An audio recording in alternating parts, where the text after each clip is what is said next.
Hello students, welcome to today's topic. Today our topic is on cyber safety, which is very much crucial in our day-to-day life now. So actually cyber safety refers to the use of information and communication technology, that is ICT, safely and responsibly. Okay, so the basic term, that is cyber, is used as a prefix to denote that a person, thing, or an idea is related to the world of computers or information technology, that is IT. Okay, because we know the use of IT has helped all the sectors such as business, education, sports, okay, around the world to grow immensely. So here the misuse of IT has created threatening circumstances for personal and organizational security. Okay, so in cyber safety, we will see that there will be a number of vulnerabilities and a few flaws on the web that may provide ways for the unauthorized access and violation of rights, which need to be prevented in order to maintain information system and security. So basically this is the idea of cyber safety. Okay, go to the next slide. Now here you will have some points. Cyber safety refers to the use of information and communication technology, ICT, safely and responsibly. Already we have told you. The first point is be informed, up to date and alert always when you are on the network. Know the tools, risks and rules. Number 3, use online protection tools every time. Okay. Number 4, encourage critical thinking. Number 5, set up your internet for safe use. 6, which is very much crucial nowadays because all of us now use social network site. So learn about the social network sites before using it. Next, understand games and applications. Understand online violence. Then trust, invest time, monitor and educate. And at last, practice what you preach. Okay, so all the points are here. So you should be very much careful when you are joining to any network or computer system. Okay, go to the next slide.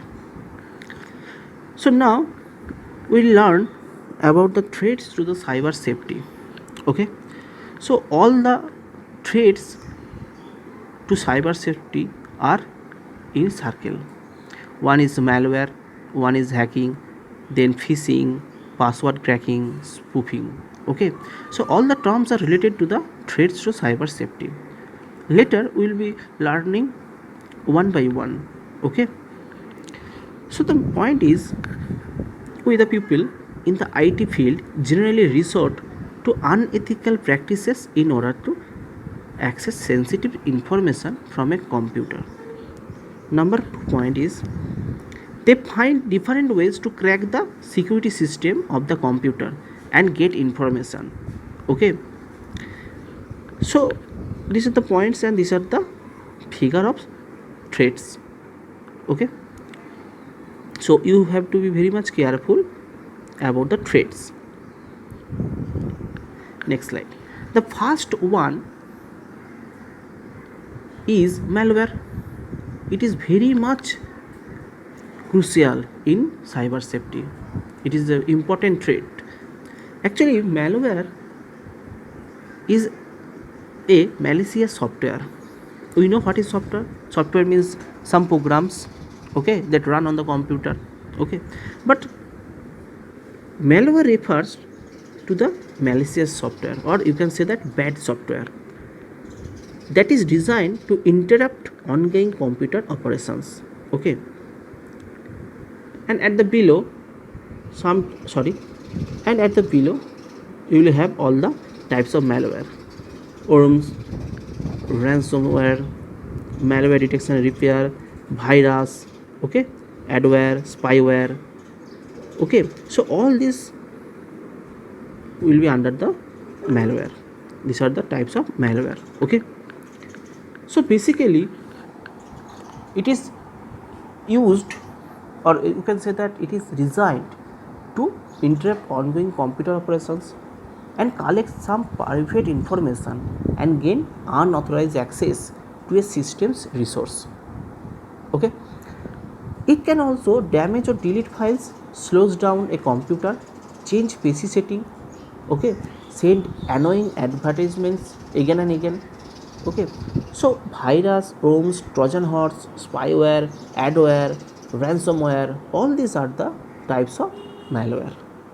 Okay, so you have to be very much careful about the malware. Okay, now the next point. Now look at the picture, you will have the idea what this man is or the person is now doing. So this type of thing is known as the hacking. It refers to the act of gaining an unauthorized access to another person's computer to steal or destroy crucial data or information. Okay, so a person who does hacking or doing the hack is known as the hacker. So this person is the person that is known as the hacker. It is now the person is now hacking the information, okay, or gaining the access, unauthorized access. So when it is called unauthorized access, it will called unauthorized access when you don't have the access method. Okay, you don't have the password, original user ID. Okay, got it? So basically hacking means to steal or destroy crucial data or information that you have on the cyber. Okay, next point. Now the part is phishing. Here is the point. It refers to a technique of obtaining personal information, okay, such as login name, password, and credit card details. So always you should careful when you are on the internet. Whenever you are signing on any site, you should put login name, password. So phishing is the technique to obtain this information. Okay, suppose you are buying some product online, so you are using credit card, debit card. So phishing is the technique to get all this personal information. So phishing normally takes place through email or instant messaging. In phishing, an imposter sends you an email or uses a website that looks genuine. Okay, so it is a trick to trick the people into giving information that is important information about themselves. Okay, so that is the basic thing about phishing. Next part is password cracking, number 2 point. So it basically refers to the technique that cracks the password of a computer and gains the access, okay, access through a remote computer. The last part is spoofing. The last part is spoofing. So what is spoofing? Spoofing is the technique used by unethical hackers to certify fake data over the internet for stealing confidential information.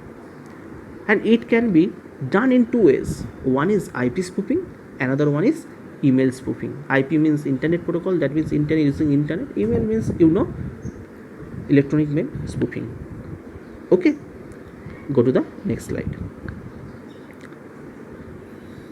Now the part is safely accessing websites. It is very much crucial.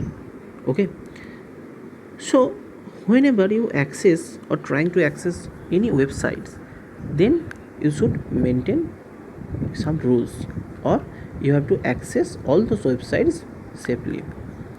So the first question is, what is website? A website basically a collection of related web pages linked to each other by hyperlinks. Okay. So basically web pages are the page. Okay.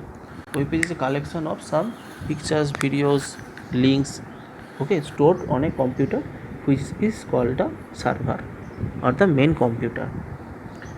And the server means a computer, that is the main computer that serves or attends to the request of other computers. Okay. So you can access a website from your computer by typing its address in the address bar of the web browser. Okay. So web browser basically a application like Google Chrome, Mozilla Firefox, Internet Explorer. So while downloading anything from these websites, there is always a risk of malware attack. Okay. Malware can make your computer slow or even crash it. So be careful about malware. And in the other word, you can say that virus and worms are common type of malware that can attack your computer actively in the absence of proper security mechanisms. Okay, got it? Go to the next slide. So virus means a harmful program, okay, that harms the computer. Actually the full form of virus is vital information resources under SIS. Okay. Okay. So it is basically a harmful program which on entering a program starts corrupting the executable files that is saved on the computer. Basically it cannot travel on its own like a biological virus. It needs to be attached with some other program or executable file to move from one computer to another. So you can see that there are so many types of viruses: polymorphic virus, boot sector virus. Okay, so we'll be learning all the types of viruses one by one in the next slides. So what are the types of viruses? There are several types of viruses. Number one is file infector virus that infects only program files. Next is the boot sector virus. Okay, so boot sector is the very much important sector in our computer. Okay, so this virus infects the file, or you can say that the files of operating systems basically, such as Windows 7, Linux. Okay, next comes macrovirus. Macrovirus only infects data files. Okay, next browser hijacker. It infects the web browser function. Okay, this type of virus is direct action virus. This virus activates when the file containing virus is executed. Okay, the second type of virus, this is very important type of virus, that is multipartite virus. It spreads in multiple ways, affecting the computer in different ways, like harm operating system, that means operating system files or specific data files. Okay, next type is polymorphic virus. It consists of encryption algorithm that changes the code and thus provides protection from antiviruses. Okay, so this type of virus is known as the polymorphic virus. Okay, next type of virus is resident virus. So what is resident virus? Okay, so already we have learned about all these viruses. Okay, so here already we have learned that a virus is a harmful program. So for the resident virus, it enters into the system's memory and infects specific files. Okay, and the last type of virus is web scripting virus. Okay, so this virus basically works on the website. It affects the computer through the complex code of a website. Okay, so this was basically the several types of viruses. Okay, the next part is we have to learn some symptoms, common symptoms of a virus attack Okay, already listed as follows. So how to find that, or you can say that what are the symptoms of a virus attack? So the first point is the computer begins to run slowly. This is the first. Then unusual messages and graphics appear on the computer screen for inexplicable reasons. Music not associated with any of the opening programs begins to play. Some program or data file on the computer either become corrupted or difficult to locate. Unknown files or subdirectories are created, okay, automatically. The size or dates of the executable files change on their own. Next effect will be in the volume. The volume level of a hard disk changes mysteriously. Okay, you cannot find out the original or actual volume in hard disks. The last part is hardware devices begin to exhibit unusual behavior. Okay, so all these symptoms are the common symptoms of a virus attack. So carefully look at the symptoms. Whenever all these points coming to you, you will find out that it is the type of virus attack. Next part is how computer viruses spread. This is very important question in cyber safety. Okay, so basically computer viruses spread from one computer to another by attaching themselves to executable files or boot records of disks and diskettes. Okay, diskettes.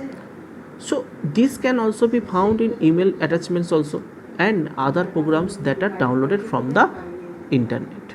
Okay, so basically computer virus spreads from one computer to another in the following ways. What are the following ways? It can be spread through email, social networking sites, that means Facebook, WhatsApp, text message, or internet downloads. Okay, so basically executing an infected file on a computer harms your computer. Using infected internal storage devices such as CD, floppy disks, and pen drive. Okay, text opening infected email attachments, downloading infected files and gaming software from the internet, using a local network to access infected files lying on the other computers, and at last surfing suspicious websites on the internet. So whenever you are using computer or you are on the internet, always you have to keep in mind all the points already discussed. Okay, next slide. Now we will be discussing about the damage caused by the viruses. The main objective of any virus is to damage your computer and destroy data. So a virus infects your data in the different ways. It destroy your computer file allocation table or FAT. Okay, or FAT, that is file allocation table. Okay, so destroying your FAT or computer file allocation table may lead to corrupt the entire file system. As a result, you may have to reinstall the file system. Okay, next, deleting or removing files and programs for your hard disks, creating duplicate files, thereby reducing the available space on your hard disks, destroying executable files, causing your computer to hang and stop working. So all these are the damages caused by the viruses. Okay, so it is clear to you. Okay, so next point. Now the point is how to prevent virus attack. Okay, so you can follow some guidelines to prevent a virus attack. Number one is avoiding the temptation to open email attachment and downloads from unreliable sources. That means the sources that are unknown to you. Resist the urge to double click everything in your mailbox. Okay, if you get an unexpected file attachment, send an inquiry email to its sender. You can install a reliable antivirus scanning software and downloading its updates regularly.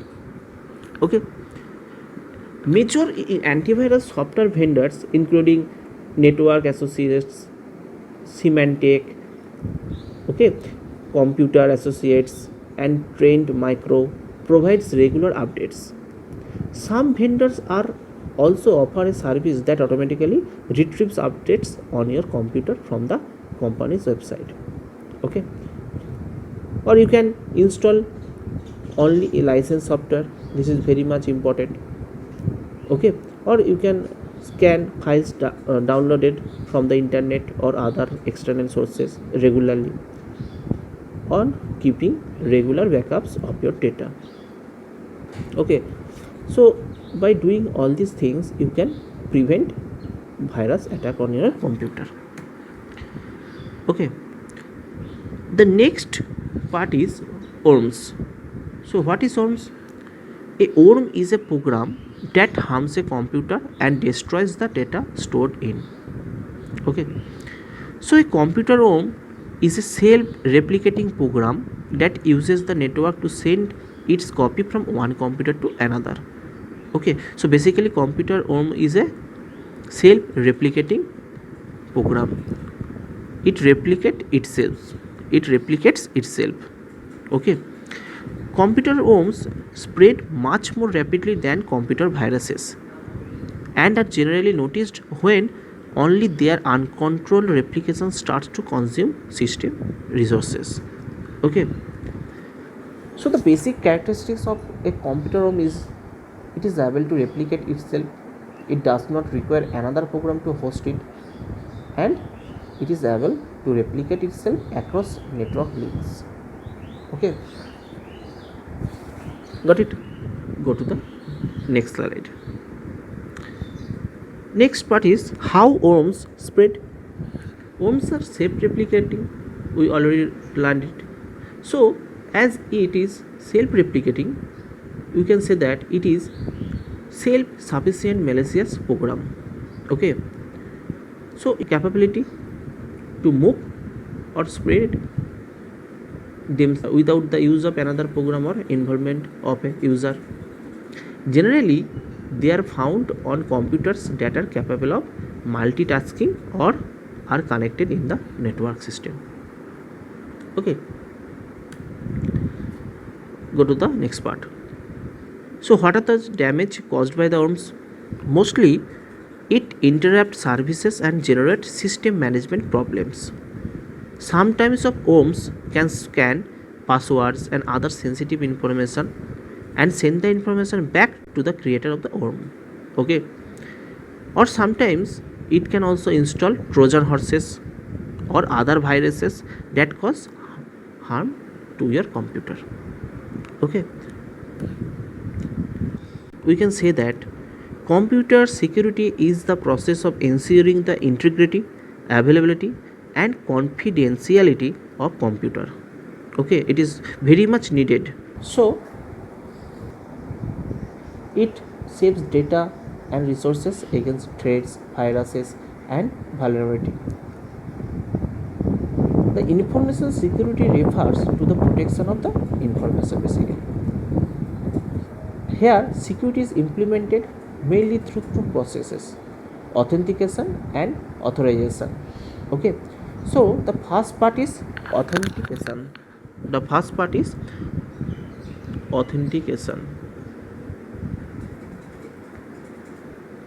Okay, and the second part is integrity.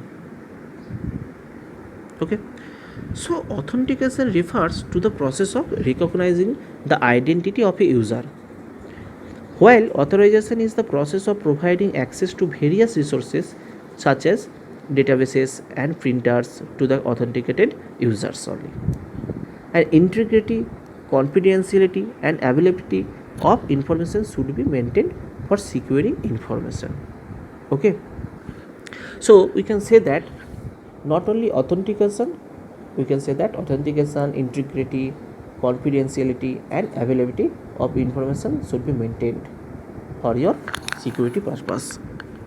Okay, go to the next. You must follow all these guidelines in order to secure your information. First, avoid the temptation to open email attachment and downloads from unreliable resources. Already we have learned. Resisting the urge to double click everything in your mailbox. If you get an unexpected file attachment, send an inquiry email to its sender.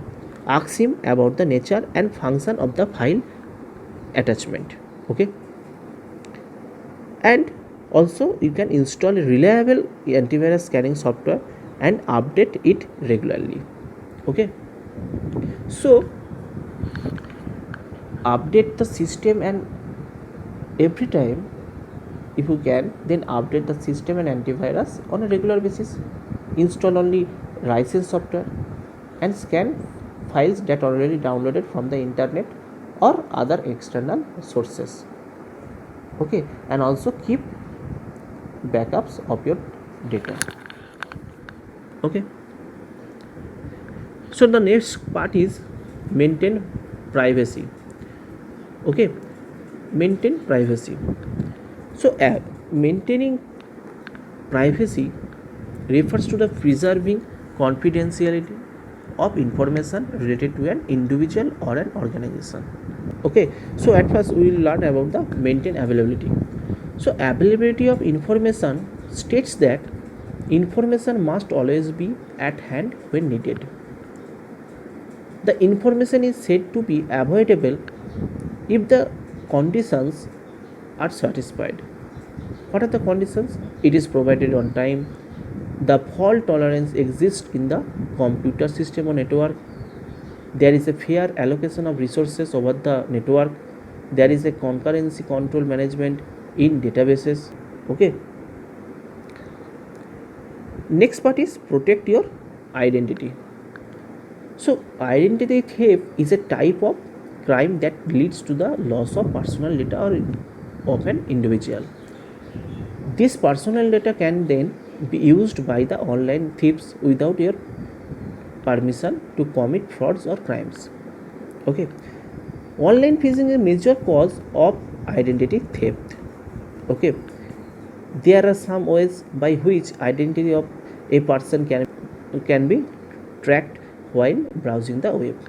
Number one is IP address. Okay, so an IP address is an unique address assigned to a computer on the internet. So your computer has unique IP address, my computer has unique IP address. So an IP address is an unique address assigned to a computer on the internet. A website can easily determine your geographical location with the help of this IP address. Okay, I think it is clear to you. All the terms already we have discussed. Okay.